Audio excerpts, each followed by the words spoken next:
Hi, I'm Srisailam, yoga therapist. Mindful eating. మనం భోజనం చేసేటప్పుడు మనసు మొత్తం భోజనం పైన ఉంచి చేయమంటారు. ఎందుకు? భోజనం చేసే ముందర ఏదైనా ఒక ప్రేయర్ చేయమంటారు, లేదంటే ఒక 2 minutes మెడిటేషన్ ప్రాక్టీస్ చేయమంటారు. కారణాలు ఏంటి?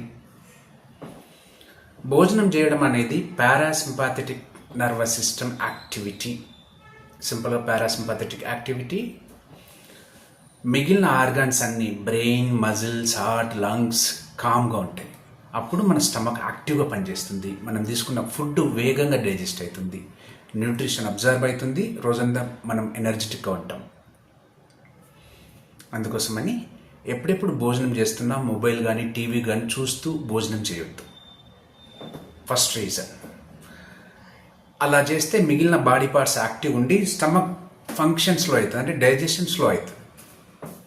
రెండవ కారణం ఏంటంటే మనం ఎంత ఫుడ్ తీసుకుంటున్నాం, ప్రోటీన్ ఎంత క్వాంటిటీ వస్తుంది, ఆ ఫ్యాట్, కార్బోహైడ్రేట్స్ మన టంగ్ని టచ్ అయినప్పుడు మన ఇంటర్నల్ ఆర్గన్స్ అనలైజ్ చేసి ఆ క్వాంటిటీలో డైజెస్టివ్ జ్యూసెస్ ప్రొడ్యూస్ చేస్తాయి.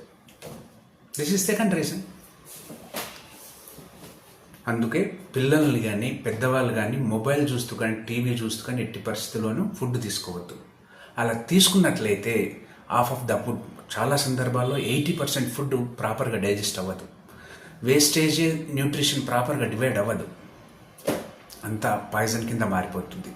అందుకోసమే గ్యాస్, ఇండైజెషన్, అసిడిటీ ఇట్లాంటి ఇబ్బందులు వస్తాయి. Please take care. Please eat mindfully. Thank you.